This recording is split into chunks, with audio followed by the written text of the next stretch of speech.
जयंती मंगला काली भद्रकाली कपालिनी दुर्गा क्षमा शिवा धात्री स्वाहा स्वधा नमोस्तुते। देवी अथर्व शीर्ष। समस्त देवता भगवती के निकट पहुँचे और उनसे पूछने लगे कि हे महादेवी, तुम कौन हो? तब भगवती ने कहा, मैं ब्रह्म स्वरूपा हूँ। मुझसे ही प्रकृति पुरुषात्मक सद्रूप और असद्रूप जगत की उत्पत्ति हुई है। मैं आनंद और निरानंद रूपा हूँ। मैं ही विज्ञान और अविज्ञान रूपा हूँ। अवश्यमेव ज्ञातव्य ब्रह्म और अब्रह्म भी मैं ही हूँ। पंचमहाभूत और अपंचमहाभूत भी मैं ही हूँ। मैं ही यह संपूर्ण दृश्यमान जगत हूँ। वेद और अवेद, विद्या और अविद्या, अजा और अनजा, ऊपर नीचे अगल बगल में भी मैं ही हूँ। मैं रुद्रों और वसुओं के रूप में तथा आदित्यों और विश्वदेवों के रूप में संचरण करती हूँ। मैं मित्र और वरुण, इंद्र एवं अग्नि एवं दोनों अश्विनी कुमारों का पालन पोषण भी करती हूँ। मैं सोम, त्वष्टा, पूषा एवं भग का धारण करती हूँ। त्रिलोक को आक्रांत करने हेतु अपने पांवों का विस्तार करने वाले विष्णु, ब्रह्मदेव और प्रजापति को भी मैं ही धारण किए रहती हूँ। देवताओं को श्रेष्ठ हवि पहुँचाने वाले तथा सोम रस निकालने वाले यजमान हेतु हवि पदार्थों से युक्त धन भी मैं ही धारण करती हूँ। मैं समस्त जग की ईश्वरी, आराधकों की धन प्रदात्री, ब्रह्म रूप और यज्ञाहों में प्रमुख हूँ। तत्पश्चात उन देवताओं ने कहा, देवी को मेरा नमस्कार है। सभी लोगों में अपने अपने कर्तव्य को प्रेरित करने वाली कल्याणदायिनी को सदैव ही नमस्कार है। गुण साम्यावस्था रूपिणी मंगलमयी देवी को मेरा नमस्कार है। नियमबद्ध होकर हम उन्हें प्रणाम करते हैं। उन अग्नि सदृश वर्ण वाली, ज्ञान द्वारा प्रकाशित होने वाली, कांतिमयी, कर्म फल प्राप्ति के निमित्त सेवनीय दुर्गा देवी के हम शरणापन्न हुए हैं। असुरों की विनाशिनी देवी, तुम्हें मेरा प्रणाम है। प्राण रूप देवों ने जिस प्रकाशमान वैखरी वाणी को आविर्भाव किया, उसे अनेक प्राणी बोलते हैं। वह कामधेनु सदृश आनंददायिनी तथा अन्न और शक्ति देने वाली वाग रूपिणी भगवती श्रेष्ठ स्तुति से परितृप्त होकर हमारे सन्निकट आ जाए। काल का भी विनाश करने वाली, वेदों द्वारा स्तुति प्राप्त विष्णु शक्ति, स्कंद माता शिव शक्ति, सरस्वती ब्रह्म शक्ति, देव माता आदिति तथा दक्ष कन्या सती, पापनाशिनी कल्याणदात्री भगवती को हम नमन करते हैं। हम महालक्ष्मी को जानते हैं और उन सर्वशक्ति स्वरूपा का ही चिंतन करते हैं। वह देवी मुझे उस विषय में प्रेरित करे। हे दक्ष, आपकी अदिति नामक कन्या के प्रसूता होने पर उनसे मृत्यु रहित कल्याणमय देवों की उत्पत्ति हुई।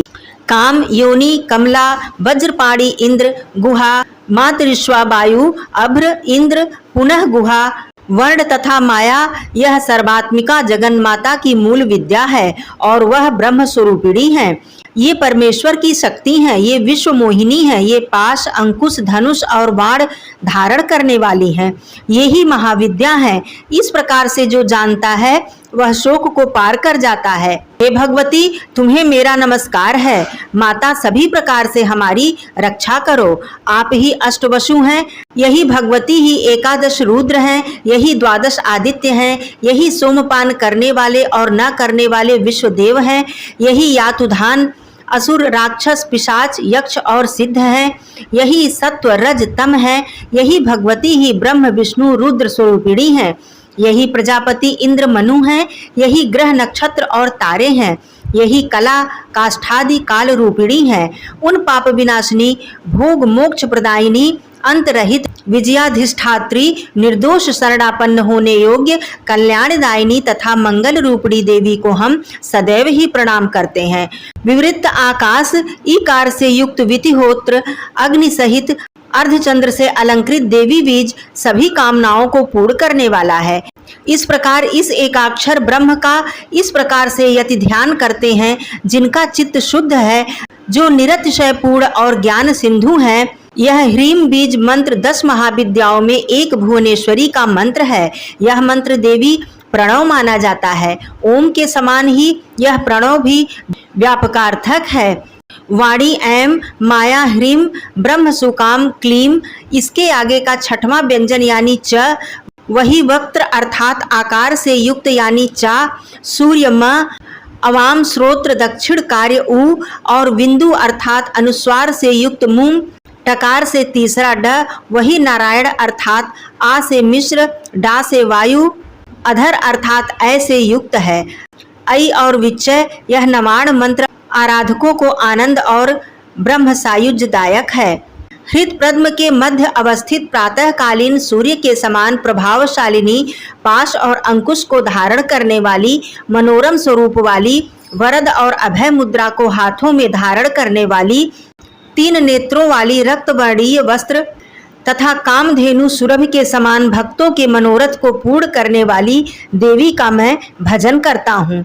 महाभय विनाशिनी, महासंकट नाशिनी तथा महान करुणा की साक्षात मूर्ति तुम महादेवी को मैं प्रणाम करता हूँ, जिसके स्वरूप को ब्रह्मादि देवता भी नहीं जानते, अतः तुम्हें अज्ञेया कहते हैं।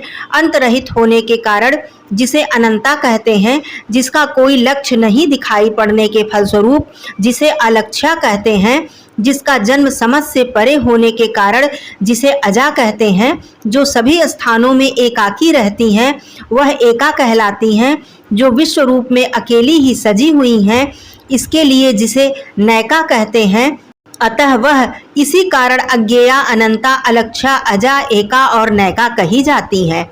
सब मंत्रों में मातृका मूलाक्षर रूप से रहने वाली, शब्दों में ज्ञान रूप से रहने वाली, ज्ञानों में चिन्मयातीता, शून्यों में शून्या साक्षिणी तथा जिनसे और कुछ भी श्रेष्ठ नहीं है, वे ही दुर्गा के नाम से विख्यात हैं। उन दुर्विज्ञेय, दुराचरण नाशिनी तथा भव सागर से तारने वाली दुर्गा देवी को मैं संसार से भयाक्रांत होकर प्रणाम करता हूँ। जो प्राणी इस अथर्वशीर्ष का अध्ययन करता है वह 5 अथर्वशीर्ष के जप का फल प्राप्त कर लेता है। जो व्यक्ति इस अथर्वशीर्ष को न जानकर विग्रह का स्थापन करता है वह सहस्त्रों लक्ष जाप करके भी पूजन की सिद्धि प्राप्त नहीं कर पाता है। इसके पुरस्चरण हेतु 108 बार जप करने का विधान है। 10 बार इस अथर्वशीर्ष का पाठ करने वाला तत्क्षण ही पाप मुक्त हो जाता है और वह महादेवी के प्रसाद से दुस्तर संकटों से भी मुक्त हो जाता है। इस पाठ को सायंकाल करने वालों के दिन में किए गए पापों का नाश हो जाता है।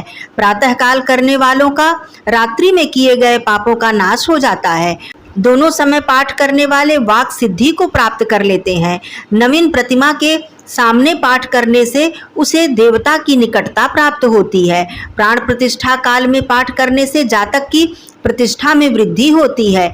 मंगलवार के दिन अश्विनी नक्षत्र पड़ने पर महादेवी के निकट पाठ करने से वह व्यक्ति महामृत्यु से भी तर जाता है।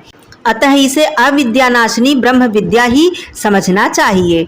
इस प्रकार देवी अथर्वशीर्ष पाठ संपूर्ण हुआ। प्रेम से बोलिए जगत जननी माँ जगदम्बा की जय। धन्यवाद दोस्तों। नमः शिवाय। हर हर महादेव।